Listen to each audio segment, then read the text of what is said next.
कापूस आणि सोयाबीन उत्पादक शेतकऱ्यांसाठी एक आनंदाची बातमी आहे।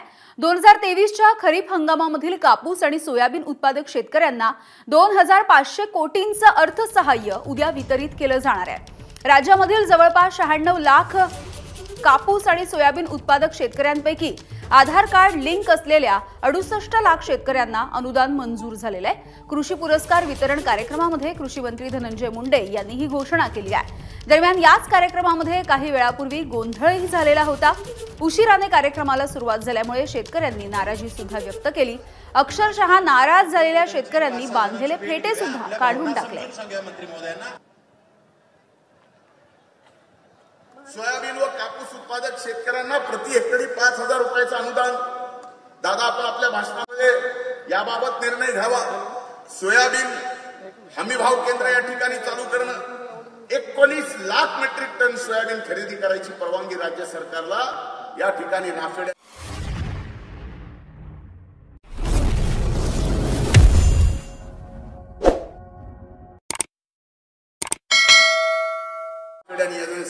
मिळालेली आहे।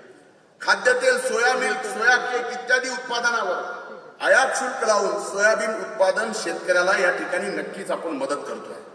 कांद्यावरील निर्यात मूल्य वाढवले, नॅनो खताच्या वापरास या ठिकाणी प्रोत्साहन दिले।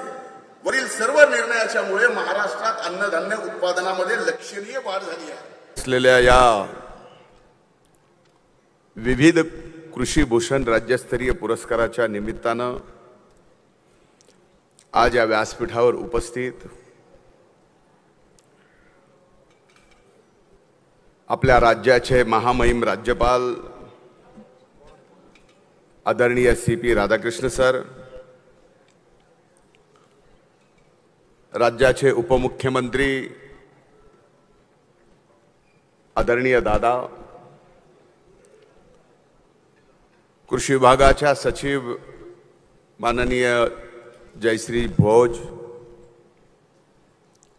कृषी विभागाचे आयुक्त माननीय बिनवडेजी, विधिमंडळातील माझे सहकारी विक्रमजी काळेसाहेब, इथं उपस्थित मोतेजी आणि आजच्या या कृषी भूषणाच्या कार्यक्रमाला ज्या आपल्या सर्वांना गौरवण्यात येत आहे ते या संबंध महाराष्ट्रातील माझ्या शेतकरी भगिनीनो, भावानो आणि इथं उपस्थित पत्रकार मित्रांनो, राज्यात उल्लेखनीय कार्य करणाऱ्या शेतकरी व्यक्ती, संस्था तसेच अधिकारी कर्मचारी यांना देण्यात येणारा कृषी पुरस्कार वितरणाचा हा कार्यक्रम महामहिम राज्यपाल महोदयांच्या, माननीय उपमुख्यमंत्री दादांच्या, कृषी विभागाचे सचिव, कृषी आयुक्त आणि आपल्या सर्वांच्या साक्षीने या ठिकाणी होतो आहे।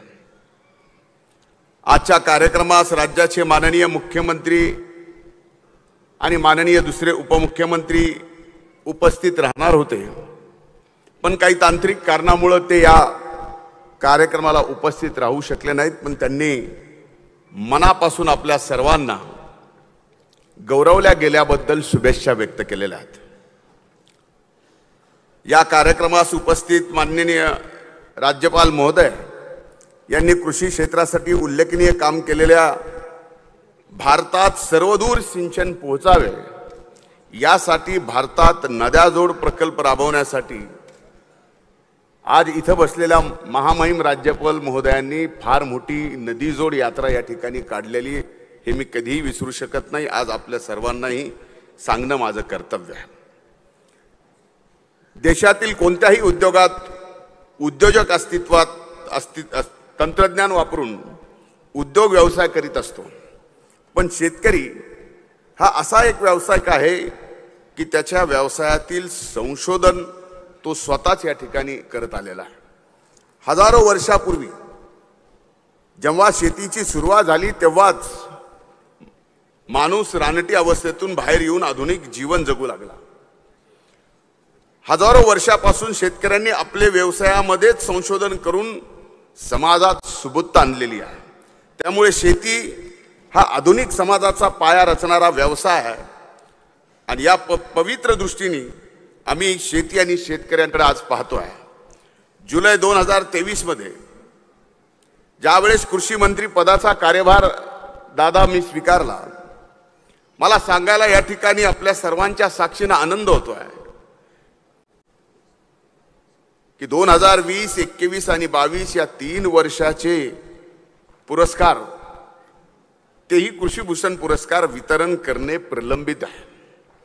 त्यानंतर आम्ही विभागाला सांगितलं की मिशन मोडवर या सर्व प्रस्तावाची छाननी करा आणि या प्रस्तावाची छाननी करून जे काही नियमाने अति उत्कृष्ट काम करणारे शेतकरी आणि शेतीमधले उद्योजक आहेत त्या सर्वांना या ठिकाणी 3ही वर्षाचे पुरस्कार घोषित करा आणि काही करून 1 वर्षाच्या आत माझ्या या कृषीभूषण शेतकऱ्याला पुरस्कार दिला गेला पाहिजे.